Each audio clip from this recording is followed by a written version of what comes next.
સુરતમાં 72 વર્ષીય નિવૃત્ત પ્રોડક્શન મેનેજરને ડિજિટલ અરેસ્ટના નામે 1.47 કરોડ રૂપિયાની છેતરપિંડી કરનાર ગેંગ સુધી પહોંચવામાં સાયબર ક્રાઇમ પોલીસને મહત્વની સફળતા મળી છે.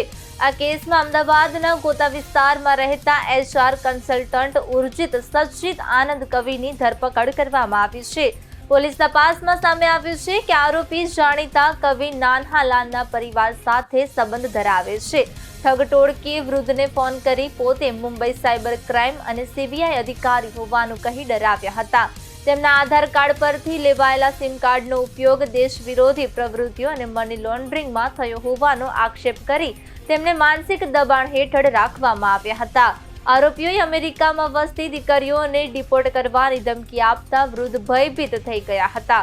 ઠગોએ સતત 25 દિવસ સુધી વિડીયો કોલ મારફતે વૃદ્ધને ડિજિટલ અરેસ્ટમાં રાખી તેમની હરકતો પર નજર રાખી હતી. ગભરાયેલા વૃદ્ધે પોતાની જીવનભરની બચત અને ફિક્સ ડિપોઝિટ તોડી અલગ અલગ હપ્તામાં કુલ 1.47 કરોડ રૂપિયા ટ્રાન્સફર કર્યા હતા.